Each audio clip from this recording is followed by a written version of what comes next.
Hello നമസ്കാരം. മഴത്തോരു മുമ്പേ സീരിയലിൻ്റെ നാളത്തെ ഒരു കിടിലൻ എപ്പിസോഡിൻ്റെ സ്റ്റോറിയാണ് പറയാൻ പോകുന്നത് കേട്ടോ. അപ്പോൾ എല്ലാവരും സ്റ്റോറി മുഴുവനായിട്ട് കേൾക്കുക, സപ്പോർട്ട് ചെയ്യുക. നമ്മുടെ ചാനൽ ആദ്യമായിട്ട് കാണുന്നവരാണെങ്കിൽ ഒന്ന് സബ്സ്ക്രൈബ് ചെയ്യുക. അതുപോലെ വീഡിയോ ഒന്ന് ലൈക്ക് ചെയ്യാനും ഹൈപ്പ് ചെയ്യാനും മറക്കരുത് കേട്ടോ. എന്നാൽ നേരെ സ്റ്റോറിയിലേക്ക് പോകാം. അങ്ങനെ ഗംഗാധരൻ മുത്തശ്ശിയോട് സംസാരിക്കുന്നുണ്ട്. മുത്തശ്ശി എങ്ങനെയെങ്കിലും മലീനെ അവിടെ നിന്ന് മാറ്റണം, വൈജയുടെ പ്രോബ്ലംസ് ഒക്കെ തീർത്തിട്ടേ നീ പോകാവൂ എന്ന് ഗംഗാധരനോട് പറയുന്ന സമയത്ത് ഗംഗാധരൻ ചോദിക്കുന്നുണ്ട്, എല്ലാ പ്രശ്നങ്ങൾക്കും കാരണം വൈജ തന്നെയല്ലേ അമ്മ എന്ന് ചോദിക്കുകയാണ്. അതെന്താ നീ അങ്ങനെ പറയണത്? വൈജമോൾ എന്ത് തെറ്റ് ചെയ്തു എന്നാണ് എന്ന് ചോദിക്കുകയാണ്. അവള് വിവാഹം കഴിച്ച് ബാലചന്ദ്രന്റെ കൂടെ ജീവിക്കുകയായിരുന്നില്ല, ഇനിയിപ്പോൾ അവളുടെ ജീവിതം എന്താണ്, 3 മക്കളുടെ കാര്യങ്ങൾ എന്താണ് എന്ന് ചോദിക്കുമ്പോൾ ഗംഗാധരൻ എഴുന്നേറ്റ് പോയി ഡോർ അടയ്ക്കുന്നുണ്ട്. 3 മക്കൾ മാത്രമാണോ? 4 പ്രസവിച്ചില്ലേ വൈജ? വിവാഹത്തിന് മുൻപ് ഒന്ന് പ്രസവിച്ചില്ലേ എന്ന് ചോദിക്കുകയാണ് ഗംഗാധരൻ. അപ്പോൾ മുത്തശ്ശി ഒന്ന് ഞെട്ടുന്നുണ്ട് ആ കാര്യങ്ങളൊക്കെ എടുത്തിങ്ങോട്ട് പറയുമ്പോൾ. അപ്പോൾ മുത്തശ്ശി പറയുന്നുണ്ട്, അതൊക്കെ കഴിഞ്ഞ കാര്യങ്ങളല്ലേ, വൈജ മറന്നുപോയ കാര്യങ്ങളാണ്. പക്ഷെ ബാലചന്ദ്രൻ അങ്ങനെയാണോ? ഒരു ചീത്ത ബന്ധവും ഉണ്ടാവുകയും ചെയ്തു, അതിലൊരു കുഞ്ഞ് ഉണ്ടാവുകയും ചെയ്തു, ആ കുഞ്ഞിനെ കൊണ്ടുവന്ന് താമസിപ്പിച്ചിരിക്കുകയല്ലേ എന്ന് ചോദിക്കുമ്പോൾ ബാലചന്ദ്രൻ ആ തെറ്റൊക്കെ ഏറ്റു പറഞ്ഞതാണോ പ്രശ്നം, വൈജ പറയാത്തതാണോ പ്രശ്നം എന്നൊക്കെ ചോദിച്ച് മുത്തശ്ശിയുടെ വായടപ്പിക്കുന്നുണ്ട് ശരിക്കും ഗംഗാധരൻ. മുത്തശ്ശി പറയുന്നുണ്ട്, അതൊക്കെ ആ കുഞ്ഞ് മരിച്ചു പോയില്ല, എന്താണെങ്കിലും കൂടെ വന്ന് താമസിക്കുന്നൊന്നുമില്ലല്ലോ എന്ന് പറയാണ്. ആ കുഞ്ഞെങ്ങാനും നാളെ വന്ന് വൈജയന്തി എൻ്റെ അമ്മയാണെന്ന് പറഞ്ഞാൽ എന്ത് ചെയ്യും എന്ന് ഗംഗാധരൻ ചോദിക്കുമ്പോഴാണ് മുത്തശ്ശി പറയുന്നത്. അന്നേരം മുത്തശ്ശിയോട് ഗംഗാധരൻ പറയുന്നുണ്ട്, ബാലചന്ദ്രൻ എല്ലാ സത്യങ്ങളും തിരിച്ചറിഞ്ഞു, വൈജയുടെ ജീവിതത്തിൽ സംഭവിച്ച കാര്യങ്ങളൊക്കെ ബാലചന്ദ്രൻ തിരിച്ചറിഞ്ഞു. മാത്രമല്ല ആ കുഞ്ഞ് മരിച്ചുപോയി എന്നല്ലേ നമ്മളൊക്കെ വിശ്വസിച്ചിരിക്കുന്നത്, എന്നാൽ അത് അങ്ങനെയല്ല, ആ കുഞ്ഞ് ഇന്നും ജീവനോടെ ഇരിപ്പുണ്ട് എന്നുകൂടി പറയണം.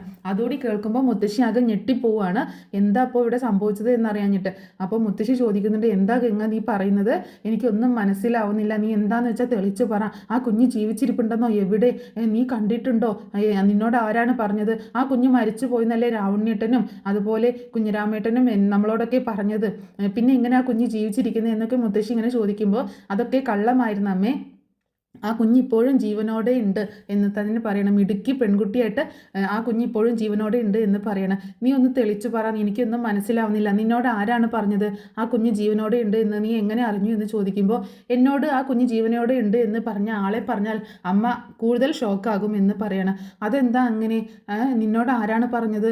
നീ അവിടെ ശാസ്തമംഗലത്ത് നിന്ന് അവരെങ്ങാനും ആണോ പറഞ്ഞത്, അവിടുത്തെ മക്കളാണോ പറഞ്ഞത് എന്ന് ചോദിക്കുമ്പോൾ, എന്നോട് അവരൊന്നുമല്ല, ഞങ്ങളെപ്പോലെ തന്നെ നമ്മളെയൊക്കെ പോലെ തന്നെ അവരുടെ അറിവിലും ആ കുഞ്ഞ് മരിച്ചുപോയി എന്നാണ് അറിവ്, അല്ലാതെ അവർക്കതിനെക്കുറിച്ച് അറിവൊന്നുമില്ല.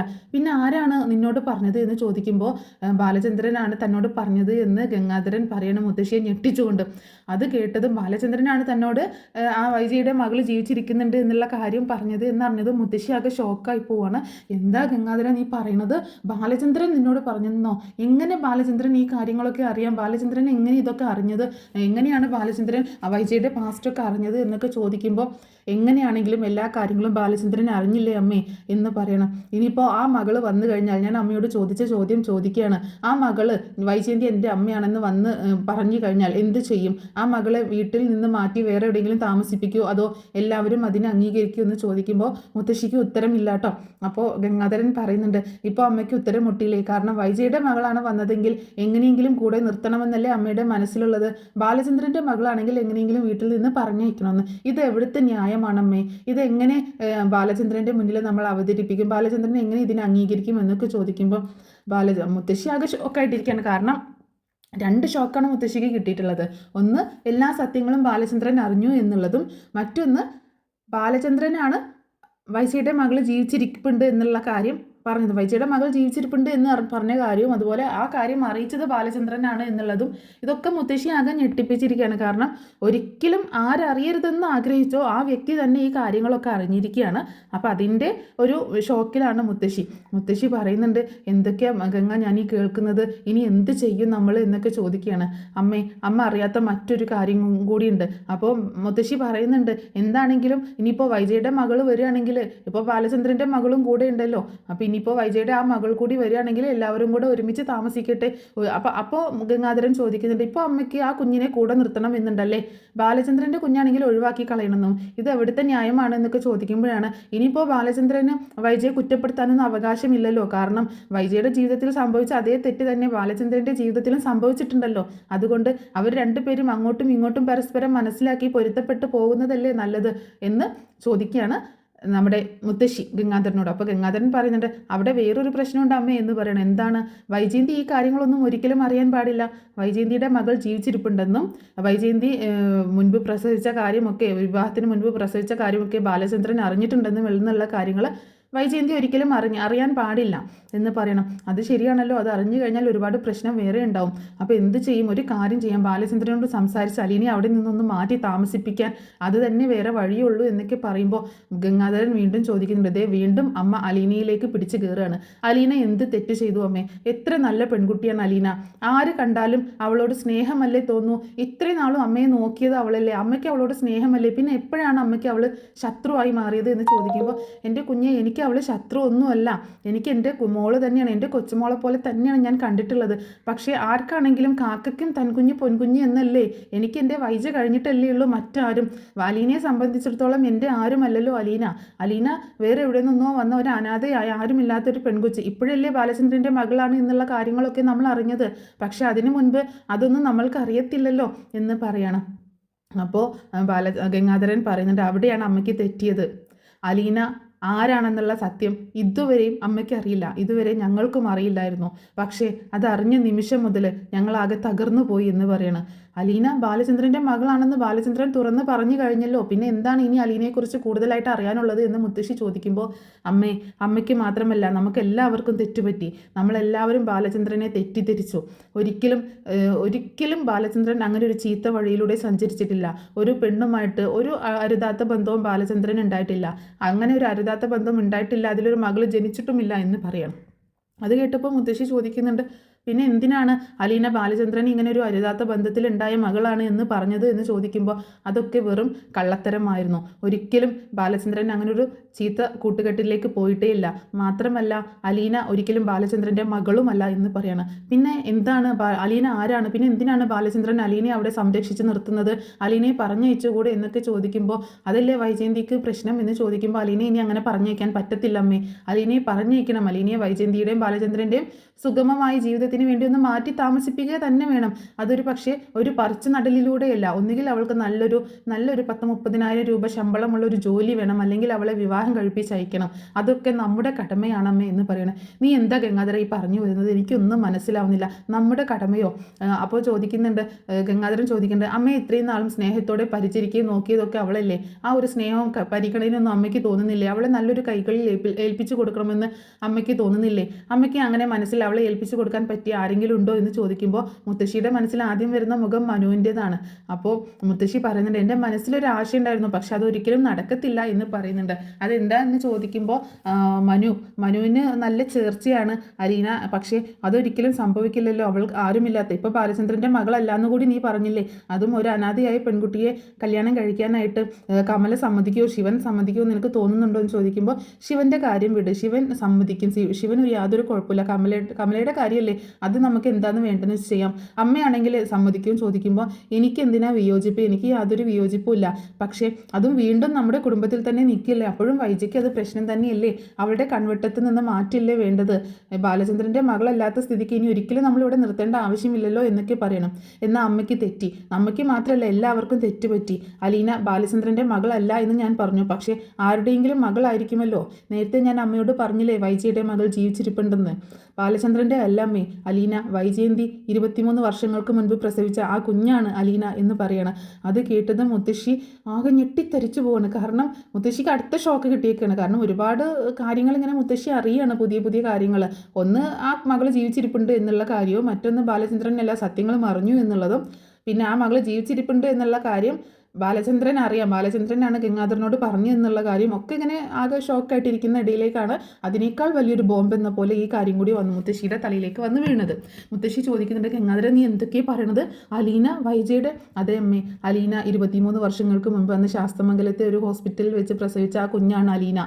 അവിടുത്തെ അനാഥാലയത്തിൽ നമ്മുടെ അച്ഛനും രാവണ്യമ്മാമനും കൊണ്ടുപോയി ഏൽപ്പിച്ച ആ കുഞ്ഞ്. അച്ഛൻ അവിടുത്തെ കാര്യങ്ങളൊക്കെ നോക്കുന്നുണ്ടായിരുന്നു. അച്ഛൻ കുട്ടിയെ പോയി കാണുകയൊന്നുമില്ല, പക്ഷേ വേണ്ട സഹായങ്ങളും ഒക്കെ ചെയ്യുന്നുണ്ടായിരുന്നു. അവിടുത്തെ സ്ത്രീ മരിക്കാറായ സമയത്ത് ഇവിടെ വന്നത് അമ്മ ഓർക്കുന്നുണ്ടോ? അമ്മ അന്ന് ഇവിടെ ഇല്ലല്ലോ, അമ്മ അന്ന് കടപ്പാട്ടൂരല്ലേ എന്ന് ചോദിക്കുകയാണ്. അതെ, ഞാൻ കടപ്പാട്ടൂരായിരുന്നു, പക്ഷേ കേട്ടിട്ടുണ്ടായിരുന്നു ഇവിടെ വന്നിട്ടുണ്ട് എന്നുള്ള കാര്യം ഞാൻ അറിഞ്ഞിരുന്നു എന്ന് പറയണം. ആ സ്ത്രീ വന്നത് അച്ഛനെ കണ്ട് അലീനയെ ഏറ്റെടുക്കണമെന്ന കാര്യം പറയാനാണ്. അവർക്ക് മരണസന്നമായിട്ടുള്ള ഒരു അസുഖമായിരുന്നു. അതുകൊണ്ട് അതിനു മുൻപ് അവിടുത്തെ അന്തേവാസികളൊക്കെ മാറ്റി കുഞ്ഞുങ്ങളെയൊക്കെ അതാത് കൈകളിൽ ഏൽപ്പിക്കാൻ അവർ ഒരു തീരുമാനമെടുത്തു. അങ്ങനെയാണ് അച്ഛനെ വന്ന് കാണുകയും അവളെ ഏറ്റെടുക്കണമെന്ന് പറയുകയും അങ്ങനെയാണ് അച്ഛൻ മനുവിനെ ഏൽപ്പിച്ച് അച്ഛൻ അവിടെ പോയി മനുവിനെയും കൂട്ടിയിട്ട് അവിടെ പോയി അലീനയെ കാണുകയും പിന്നീട് മനുവിനെ ചട്ടം കെട്ടി അലീനയെ ഇങ്ങോട്ടേക്ക് കൂട്ടിക്കൊണ്ടുവരികയും ചെയ്തത് എന്ന് പറയാണ്. ഇതെല്ലാം കൂടി കേട്ട് മുത്തശ്ശി തകർന്നു പോണ്. എൻ്റെ മോനെ, അലീന നമ്മുടെ കുഞ്ഞാണോ? വൈജ പ്രസവിച്ച കുഞ്ഞാണോ? എൻ്റെ ദൈവമേ, ഞാനിതൊന്നും അറിഞ്ഞില്ലല്ലോ. എന്തൊക്കെ ദ്രോഹങ്ങളാണ് വൈജ അലീനയോട് ചെയ്തിട്ടുള്ളത്. മോനെ, ഇതൊക്കെ അവൾ അറിഞ്ഞു കഴിഞ്ഞാൽ എന്തായിരിക്കും അവസ്ഥ എന്ന് ചോദിക്കുമ്പോൾ, അറിയരുതമ്മേ, ഒരിക്കലും അറിയരുത്. വൈജയന്തി ഒരിക്കലും അറിയാൻ പാടില്ല അലീന തൻ്റെ മകളാണ് എന്നുള്ള കാര്യം. അറിഞ്ഞു കഴിഞ്ഞാൽ പിന്നീട് ഈ കൊല്ലപ്പള്ളി വീട്ടിലുള്ള എല്ലാവരും അവൾക്ക് ശത്രുക്കളായിരിക്കും. പിന്നീട് ബാലചന്ദ്രനും ഒത്തുള്ള ഒരു ജീവിതം വൈജയ്ക്ക് ഉണ്ടാവില്ല. പിന്നീട് വൈജയന്തിയുടെ തകർച്ചയായിരിക്കും നമ്മൾ കാണാൻ പോകുന്നത്. നമ്മുടെ കൺമുന്നിൽ നമ്മളെ ശത്രുക്കളാക്കി പ്രഖ്യാപിച്ചുകൊണ്ട് സ്വയം എരിഞ്ഞടങ്ങുന്ന ഒരു വിധിയായിരിക്കും അവൾ തിരഞ്ഞെടുക്കുക. അതുകൊണ്ട് ഒരിക്കലും അവളോട് ഈ കാര്യങ്ങളൊന്നും പറയരുത്, ഒരിക്കലും അറിയാനും പാടില്ല എന്ന് പറയണം. എന്നാലും മോനെ, അത് വലിയ അപകടമല്ലേ? ഇതെല്ലാം അറിഞ്ഞുകൊണ്ട് അലീനയെ അവിടെ നിർത്തുന്നത്. അലീനയ്ക്ക് ഇതൊക്കെ അറിയാമോ എന്ന് ചോദിക്കണം. എല്ലാം അറിഞ്ഞുകൊണ്ടാണ് അമ്മ അലീന ഇങ്ങോട്ടേക്ക് വന്നത്. സ്വന്തം അമ്മയുടെയും ബന്ധുക്കളുടെയും അടുത്തേക്കാണ് വരുന്നത് എന്ന് അറിഞ്ഞുകൊണ്ട് തന്നെയാണ് അലീന വന്നത്.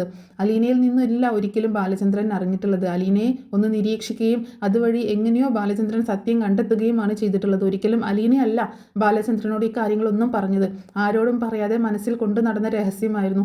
എൻ്റെ മോനെ, എന്തൊക്കെയാണ് ആ കുഞ്ഞ് ആ വീട്ടിൽ വന്നിട്ട് സഹിച്ചിട്ടുള്ളത്. സ്വന്തം അനുജൻ തന്നെ അവളെ എന്തോരം ഉപദ്രവിച്ചു. ഈ ഹരിയും രോഹിത്തും കൂടിയിട്ട് അവളെ ഉപദ്രവിച്ചില്ലേ? അതിൽ നിന്ന് അവൾ രക്ഷപ്പെടാനായിട്ടല്ലേ സ്വന്തമായിട്ട് വയറ്റിലേക്ക് കത്രിക കുത്തി കയറ്റിയത് എന്നൊക്കെ പറയുമ്പോൾ, സ്വന്തം സഹോദരനാണ് തന്നെ ഉപദ്രവിക്കാൻ വരുന്നത് എന്ന് അവൾക്ക് അറിയാമായിരുന്നു അമ്മേ. അതുകൊണ്ടാണ് അവൾ ആ തെറ്റിൽ നിന്ന് അവനെ തടയാൻ വേണ്ടിയിട്ടാണ് സ്വയം കുത്തി മരിക്കാനായിട്ട് അവൾ തയ്യാറായത്. സ്വന്തം സഹോദരനെ ഒരു പാപത്തിലേക്ക് കടത്തി വിടാതിരിക്കാൻ വേണ്ടിയിട്ടാണ് എന്ന് പറയണം. വൈജയന്തി എന്തെല്ലാം ദ്രോഹങ്ങൾ അവളോട് ചെയ്തിട്ടുണ്ട്, എന്തെല്ലാം ശാപവാക്കുകൾ പറഞ്ഞിട്ടുണ്ട്. എൻ്റെ കുഞ്ഞെ, വൈജി ഇതൊക്കെ എവിടെ കൊണ്ടുപോയി മഹാപാപമൊക്കെ ഒഴുക്കി കളയും എന്നൊക്കെ ആകെ സങ്കടപ്പെട്ടുകൊണ്ട് ഇങ്ങനെ സംസാരിക്കുകയാണ് മുത്തശ്ശി. അപ്പോൾ ഗംഗാധരൻ പറയുന്നുണ്ട്, അമ്മ തൽക്കാലം ഇത് അറിഞ്ഞതായിട്ട് വെക്കണ്ട. ഒരിക്കലും കമല ഇക്കാര്യങ്ങളൊന്നും അറിയാൻ നിൽക്കണ്ട. കമലയുടെ കയ്യിലെങ്ങാനും കിട്ടിയാൽ അറിയാലോ, കമല ഈ ഭൂലോകം മൊത്തം പാട്ടാക്കും. അതുകൊണ്ട് അമ്മ തൽക്കാലം ഇത് ആരോടും പറയാനും നിൽക്കണ്ട, ഇനിയിപ്പോൾ ആരോടും ചോദിക്കാനും നിൽക്കണ്ട എന്ന് പറയണം. അപ്പോൾ മുത്തശ്ശി പറയുന്നുണ്ട്, എൻ്റെ മോനെ, എനിക്ക് അവളെ ഒന്ന് കാണണം, അലീനയെ ഒന്ന് കാണണം, എനിക്ക് കൊതിയാവുന്നു. അവളെ ഒന്ന് കണ്ട് എനിക്ക് അവളോടൊന്ന് മാപ്പ് പറയണം. കാരണം ഞാൻ അവളെ ഒരുപാട് തെറ്റിദ്ധരിച്ചിട്ടുണ്ട്, അവളോട് ഞാൻ മുഖം കറുപ്പിച്ചിട്ടുണ്ട്. എന്നെ ഇത്രയൊക്കെ നോക്കിയിട്ടും ഇത്രയൊക്കെ നന്നായി നോക്കിയിട്ടും അവളെ ഞാൻ വേദനിപ്പിക്കുകയും ചെയ്തിട്ടുണ്ട്. പക്ഷേ എനിക്ക് അവളെ ഒന്ന് കാണണം മോനെ എന്ന് തന്നെ മുത്തശ്ശി പറയുമ്പോൾ, കാണാം അമ്മയെ, ഞാൻ കൊണ്ടുപോകാം. പക്ഷേ അമ്മ അവളോട് മാപ്പ് ചോദിക്കേണ്ട ആവശ്യമൊന്നുമില്ല, പക്ഷേ എന്നാലും എനിക്ക് ചോദിക്കണം മോനെ എന്ന് പറയുമ്പോൾ, അവൾ അങ്ങനെ ഒരു കുട്ടിയല്ല അമ്മേ. അമ്മ എന്ത് ചെയ്താലും അവൾക്ക് യാതൊരു വിഷമവും വരില്ല. നോക്കിക്കോ, അമ്മ അവളോട് മാപ്പ് ചോദിക്കുമ്പോൾ അത് അവൾക്ക് കൂടുതൽ വിഷമമാവും. അമ്മ അവളെ സ്നേഹത്തോടെ ഒന്ന് ചേർത്ത് പിടിച്ചാൽ മതി, അവളുടെ എല്ലാ വിഷമവും മാറും എന്ന് പറയാണ് ഗംഗാധരൻ. അങ്ങനെ എന്താണെങ്കിലും അലീന വൈജയുടെ മകളാണ് എന്നുള്ള സത്യം മുത്തശ്ശി അറിഞ്ഞിരിക്കുകയാണ്. മുത്തശ്ശിക്ക് അലീനയോട് കൂടുതൽ സ്നേഹം, ഓൾറെഡി മുത്തശ്ശിക്ക് സ്നേഹം തന്നെയായിരുന്നു. പിന്നീട് വൈജയുടെ ജീവിതം ആകെ പ്രശ്നങ്ങളിലേക്ക് പോകുമ്പോഴാണ് മുത്തശ്ശി ഒന്ന് മാറി ചിന്തിച്ചത്. അപ്പോൾ എന്താണെങ്കിലും ഇപ്പോൾ ഈ കാര്യങ്ങളൊക്കെ പൂർത്തിയായിരിക്കുകയാണ്. ഇപ്പോൾ അറിയേണ്ടവരൊക്കെ എല്ലാവരും അറിഞ്ഞിട്ടുണ്ട്. പക്ഷേ ഇവിടെ ഇനി മറ്റൊരു സംഭവം നടക്കുന്നത് എന്താണെന്ന് വെച്ചാൽ, ഹരിയും രോഹിത്തും ബബിതയും ആകെ കൺഫ്യൂസ്ഡാണ്, അഞ്ജുവും. കാരണം എന്താണ് ഇവിടെ നടക്കുന്നത്? എന്തൊക്കെയോ പ്രശ്നങ്ങൾ ഇവിടെ നടക്കുന്നുണ്ട്. അതൊന്നും നമുക്ക് മനസ്സിലാക്കാൻ പറ്റുന്നില്ല എന്ന് അവരിങ്ങനെ പ്ലാൻ ചെയ്യണം. അവരിങ്ങനെ സംസാരിക്കുകയാണ്. ഒറ്റ രാത്രി കൊണ്ടാണ് എല്ലാവരും മാറി മറിഞ്ഞത്. എല്ലാ പ്രശ്നങ്ങളും ഒരു രാത്രി കൊണ്ടാണ് മാറി മറിഞ്ഞത്. എന്താണ് ആ ഒരു രാത്രിയിൽ സംഭവിച്ചത് എന്നുള്ള ഒരു ചിന്തയിലാണ്, എല്ലാവരും കൂടിയുള്ള ഒരു ചർച്ചയിലാണ് ഹരിയും രോഹിത്തും ബബിതയും മഞ്ജുവും കൂടിയിട്ട്. അപ്പോൾ രോഹിത്ത് പറയുന്നുണ്ട്, എന്തോ ഒരു പ്രശ്നം ഉണ്ടായിട്ടുണ്ട്, അല്ലാന്നുണ്ടെങ്കിൽ എന്തോ ഒരു വലിയ ഡിമാൻഡ് ഇവരുടെ മുന്നിൽ അച്ഛൻ വെച്ചിട്ടുണ്ട്, അല്ലാതെ ഇപ്പോൾ അങ്കിളുമാർ അങ്ങനെ ഒതുങ്ങാനൊന്നും സാധ്യതയില്ല എന്ന് പറയുമ്പോൾ, അതല്ല ഞാൻ ചിന്തിക്കുന്നത്, കൊച്ചച്ഛൻ പോലും, രാജീവ് കൊച്ചച്ഛൻ പോലും ഇങ്ങനെ ഒതുങ്ങിപ്പോയി, മാറിപ്പോയി. കൊച്ചച്ഛൻ ഒരിക്കലും ഇതിൽ നിന്ന് പിന്തിരിയുന്ന ഒരാളെ അല്ലായിരുന്നു. പക്ഷെ എന്താണ് അവിടെ സംഭവിച്ചത് എന്ന് എനിക്ക് മനസ്സിലാവുന്നില്ല എന്നിങ്ങനെ പറയാണ്.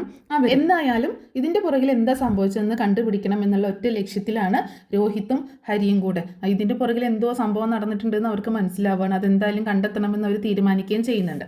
അങ്ങനെ പിന്നീട് കാണിക്കുന്നത് നമ്മുടെ രേവതിക്കുട്ടിയും മാമച്ചനങ്ങളും കൂടെ ടോണിയെ കാണാനായിട്ട് പോകുന്ന ഒരു സീനാണ്. അതായത് ടോണി വീട്ടിലേക്ക് തിരിച്ചെത്തുന്ന സമയത്ത് ടോണിയുടെ അപ്പച്ചൻ പറയുന്നുണ്ട്, നിന്നെ അന്വേഷിച്ച് ഒരു കോള് വന്നിരുന്നു എന്ന് പറയണം. കോളോ? എവിടെ നിന്നാണ് വന്നത്? പാലാരിവട്ടത്ത് നിന്നാണ് വിളിക്കുന്നതെന്ന് പറഞ്ഞു. അപ്പോൾ എന്തോ ബിസിനസ് കാര്യം സംസാരിക്കാനാണെന്നാണ് പറഞ്ഞത്. പക്ഷെ എനിക്കത് അത്ര വിശ്വാസം വന്നിട്ടില്ല. ആരോ എന്തോ തരികിടയുമായിട്ടാണെന്ന് തോന്നുന്നു എന്ന് പറയുമ്പോൾ പാലാരിവട്ടത്തുനിന്നോ? അവിടെ എന്തോ ഒരു കുഴപ്പമുണ്ടല്ലോ, എന്തോ ഒരു സംതിങ് റോങ് ഉണ്ടല്ലോ എന്ന് ടോണി പറയണം. അങ്ങനെ പിന്നീട് കാണിക്കുന്നത് ടോണി ആ നമ്പറിലേക്ക്, ടോണിയുടെ മൊബൈൽ നമ്പറിലേക്ക് വിളിക്കുന്നതാണ് ഫോൺ ഓൺ ആവുന്ന സമയത്ത്. അപ്പോൾ ടോണി അവരോട് പറയുന്നുണ്ട് കാണാൻ വരാം എന്ന് പറഞ്ഞ് സമ്മതമൊക്കെ വാങ്ങിയതിന് ശേഷം മാമച്ചാനും രേവതിക്കുട്ടിയും കൂടി ടോണിയെ കാണാനായിട്ട് പോകണം. അപ്പോൾ ടോണിയെ കാണുന്ന സമയത്ത് ടോണി ചോദിക്കുന്നുണ്ട്, ആരാണ് നിങ്ങൾ എന്നൊക്കെ ചോദിക്കുമ്പോൾ രേവതിക്കുട്ടി പരിചയപ്പെടുത്തുന്നുണ്ട് ഞങ്ങൾ. അപ്പോൾ ടോണി ആദ്യമൊന്നും കൂട്ടാക്കുന്നില്ല ഇവരോട് സംസാരിക്കാനായിട്ട്. പിന്നീട് ടോണിയോട് ഇവർ നല്ല രീതിയിൽ, രേവതിക്കുട്ടിയൊക്കെയാണ് നല്ല രീതിയിൽ ഇങ്ങനെ സംസാരിക്കുന്ന സമയത്താണ് ടോണി സംസാരിക്കുന്നത്. അപ്പോൾ എന്താ നിങ്ങൾക്ക് അറിയേണ്ടത് എന്ന് ചോദിക്കുമ്പോൾ ഞങ്ങൾക്ക് ഷെറിൻ ചേച്ചിയെ കുറിച്ചാണ് അറിയേണ്ടത് എന്ന് പറയുമ്പോൾ ടോണിയുടെ മുഖം മാറുന്നുണ്ട്. ഷെറിനെ കുറിച്ച് എനിക്കൊന്നും അറിയത്തില്ല എന്ന് പറയണം. അവളെ കുറിച്ച് അറിയണമെങ്കിൽ പുനലൂർ പോയി അന്വേഷിച്ചോളൂ, എനിക്കൊന്നും അറിയത്തില്ല എന്ന് പറയുമ്പോൾ ഞങ്ങൾ അവിടെ പോയിരുന്നു, ഷെറിൻ ചേച്ചിയുടെ അവസ്ഥ കണ്ടു, പക്ഷേ ഞങ്ങൾക്കൊന്നും മനസ്സിലായില്ല. അപ്പോൾ ഷെറിൻ ചേച്ചിയുടെ ജീവിതത്തിൽ എന്താ സംഭവിച്ചതെന്ന് ടോണിച്ചായനല്ലേ അറിയത്തുള്ളൂ, അതുകൊണ്ടാണ് ടോണിച്ചായനെ കാണാൻ വന്നത് എന്നൊക്കെ പറയണം. അങ്ങനെ ഷെറിൻ പ്രസവിച്ച കാര്യവും അതിന് വിവാഹത്തിന് മുൻപ് ഒരു കുഞ്ഞുണ്ടായിരുന്ന കാര്യമൊക്കെ ഇങ്ങനെ ചോദിച്ച് മനസ്സിലാക്കുകയാണ് രേവതിക്കുട്ടിയും അതുപോലെ മാംചായനും കൂടിയിട്ട്. അപ്പോൾ അവർ ഇങ്ങനെ സംസാരിക്കുന്ന സമയത്ത് ടോണി ആദ്യമൊക്കെ ഒന്നും പറയാൻ കൂട്ടാക്കുന്നില്ലെങ്കിലും പിന്നീട് എല്ലാ കാര്യങ്ങളും അവരോട് തുറന്ന് പറയാണ്.